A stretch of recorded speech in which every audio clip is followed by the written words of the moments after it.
Hello students. बच्चों, मैं BEd first year में first paper philosophical perspective of education आपको पढ़ा रही थी, जिसमें कि हमने आपके first unit meaning of education उसी को पढ़ा रहे थे। हमने इसमें मीनिंग ऑफ एजुकेशन के साथ साथ एम्स ऑफ एजुकेशन और nature of education, importance of education और टाइप्स ऑफ एजुकेशन कंप्लीट करा दिए थे। और हमारा आज का टॉपिक है लिबरल एजुकेशन। लिबरल एजुकेशन यानी कि उदारवादी शिक्षा। तो शिक्षा के बारे में मैंने आपको बताया था बच्चों कि ये वह मूल साधन है या ये वह सशक्त साधन है कि प्रत्येक व्यक्ति को शिक्षा ग्रहण करनी चाहिए और शिक्षा के द्वारा वह अपने सर्वांगीण व्यक्तित्व का सर्वांगीण विकास करता है। लेकिन आज हमें पढ़ना है उदार शिक्षा। ठीक, तो जो शिक्षा है उसके प्राचीन काल से भिन्न भिन्न रूप रहे हैं, तो उन्हीं में से एक भिन्न रूप उसका उदारवादी शिक्षा का भी है। तो इस शिक्षा में क्या होता है कि बालक को आदर्श व्यक्ति बनाया जाता है। और कैसे बनाते हैं आदर्श व्यक्ति, देखेंगे इसमें। तो आइए इसकी डेफिनेशन की बात करते हैं कि उदार शिक्षा वह शिक्षा है जिसके द्वारा मनुष्यों में मानवीय गुणों का विकास किया जाता है। जिसके द्वारा मनुष्यों में मानवीय गुणों का विकास किया जाता है, उन्हें सभ्य एवं सुसंस्कृत नागरिक बनाया जाता है और उन्हें सामान्य जीवन जीने के लिए तैयार किया जाता है। ठीक है, ये तो है इसकी परिभाषा। इसको परिभाषा के माध्यम से इसे समझना है। अब फिर से देखेंगे एक बारी कि उदार शिक्षा वह शिक्षा है जिसके द्वारा मनुष्यों में मानवीय गुणों का विकास किया जाता है। सबसे पहले तो हम ये जाने कि ये गुण क्या होते हैं, फिर हम ये जानेंगे कि मानवीय गुण क्या होते हैं। तो हम जब गुण की बात करते हैं तो गुण वे सद्प्रवृत्ति है। गुण वे सद्प्रवृत्ति है या वह सद्वृत्ति है जिसके कारण कोई भी मनुष्य विशेष बनता है। क्या बनता है? जिसके कारण कोई भी मनुष्य विशेष बनता है। गुण वह सद्प्रवृत्ति होती है। अब बात आती है मानवीय गुणों की कि हमारे मानवीय गुण कौन कौन से होते हैं। गुण तो सद्प्रवृत्ति हो गई, बट मानवीय गुण क्या होते हैं, जो ह्यूमन वर्च्यूज की बात कर रहे हैं वो क्या होते हैं। तो देखते हैं कि मानवीय गुणों की अगर हम बात करें तो इसमें क्षमता, विवेक,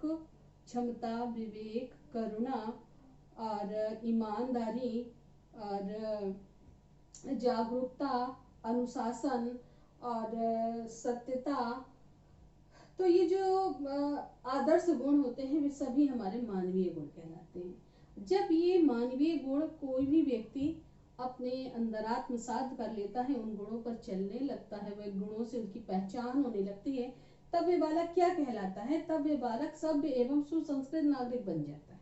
क्या बन जाता है? सभ्य एवं सुसंस्कृत नागरिक बन जाता है। अब ये बनने के बाद फिर वो किस चीज के लिए तैयार हो जाता है? फिर वे सामान्य जीवन जीने के लिए तैयार किया जाता है। तो यहाँ पे कहने का मतलब है एक व्यक्ति के अंदर वे सभी मानवीय गुणों को विकसित करना, जिससे वे एक सभ्य सुसंस्कृत नागरिक बन जाए और सामान्य जीवन जीने के लिए तैयार हो जाए। सामान्य जीवन की बात कर रहे हैं यहाँ पे, विशेष जीवन की या विशिष्ट प्रकार से जीने की बात नहीं कर रहे हैं। मतलब एक सामान्य जीवन में हमारे पास यानी कि प्रत्येक व्यक्ति के भीतर इन मानवीय गुणों का होना बहुत ही ज्यादा आवश्यक है। क्यों? क्योंकि जरूरी नहीं है कि हम पढ़ लिख कर डिप्टी या कलेक्टर ही बन जाएं। तो पढ़ लिख कर एक अच्छा इंसान तो हम बन ही सकते हैं, और अच्छा इंसान बनने के लिए हमारे पास मानवीय गुणों का होना बहुत जरूरी है।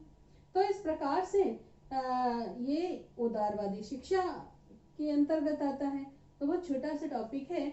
तो उदारवादी शिक्षा वह शिक्षा है जिसके द्वारा मनुष्यों में मानवीय गुणों का विकास किया जाता है, उन्हें सभ्य एवं सुसंस्कृत नागरिक बनाया जाता है और उन्हें सामान्य जीवन जीने के लिए तैयार किया जाता है। तो आइए बात करते हैं इसके क्षेत्र की।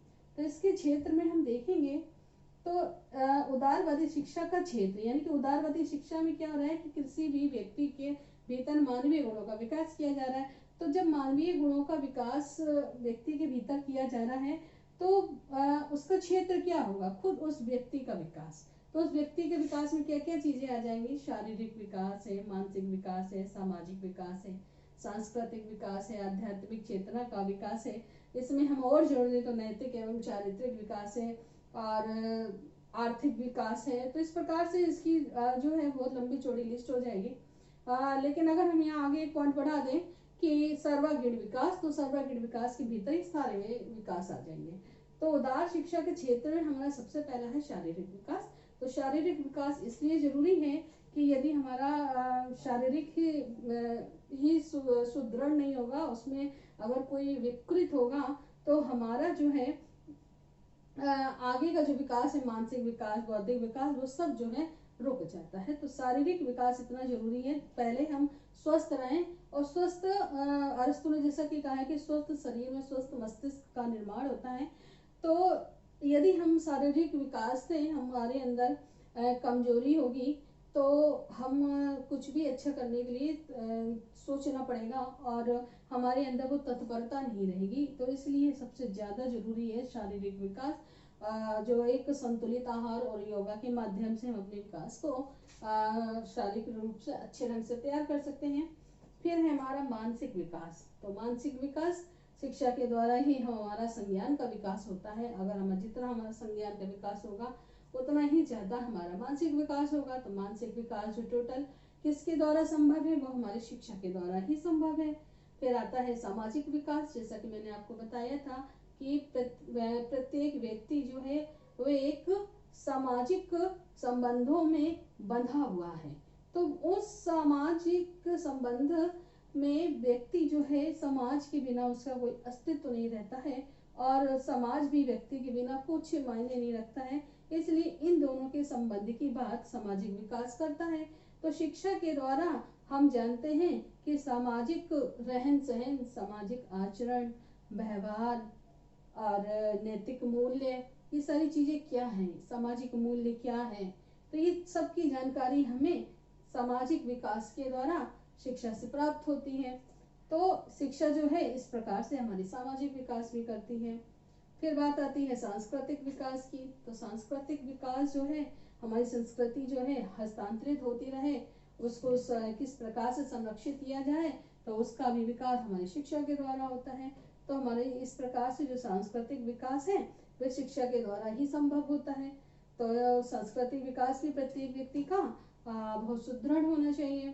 फिर आता है आध्यात्मिक चेतना का विकास। तो यहाँ पे आध्यात्मिक चेतना का विकास या आध्यात्मिक विकास से तात्पर्य है कि आत्मानुभूति से। अध्यात्म क्या कहता है कि स्वानुभूति की बात करता है, वो आत्मानुभूति की बात करता है। तो कहने का ये तात्पर्य है कि हमारा जन्म जो हुआ है, पहले हम स्वयं को तो जाने हम क्या हैं। तो वे सबसे ज्यादा जो हमारा भारतीय दर्शन है, भारतीय दृष्टिकोण है, वो आध्यात्मिक विकास पर वो जोर देता है। आध्यात्मिक विकास में क्या होता है कि हम स्व की पहचान करते हैं, हम स्वयं के बारे में जानते हैं कि हम किस ब्रह्म के अंश हैं, किस परमात्मा के अंश हैं, हम उसको पहचाने। उसको पहचान लिया तो हमने स्वयं को पहचान लिया, अर्थात हम स्व की खोज इस आध्यात्मिक विकास के द्वारा करते हैं। तो इस प्रकार से इन पॉइंट्स इसका क्षेत्र हो जाता है शारीरिक विकास, मानसिक विकास, सामाजिक विकास, सांस्कृतिक विकास और आध्यात्मिक विकास। तो बहुत छोटा सा चैप्टर था बच्चों। और उदारवादी शिक्षा जो है एग्जाम में पूछी बहुत जाती है और कमेंट्स में ही आता है, टिप्पणी करने में आता है 3 से 4 क्वेश्चन में। तो इसके लिए इतना पर्याप्त है और इसमें कुछ खास विशेष है भी नहीं। तो हमने पढ़ा कि उदार शिक्षा वह शिक्षा है जिसके द्वारा मनुष्य में मानवीय गुणों का विकास किया जाता है, उन्हें सब एवं सुसंस्कृत नागरिक बनाया जाता है एवं सामान्य जीवन जीने के लिए उन्हें तैयार किया जाता है। तो इस चैप्टर में बस इतना ही और अगली क्लास में हम आपको पढ़ाएंगे कि उपयोगितावादी यानी कि वोकेशनल एजुकेशन क्या होती है, उसकी क्या इम्पोर्टेंस है। तो हमारी आज की क्लास यहीं तक। आई होप आप लोग को उदारवादी शिक्षा का अर्थ समझ में आ गया होगा। तो अब अगली क्लास में हम बात करेंगे उपयोगितावादी शिक्षा की और तब तक के लिए थैंक यू।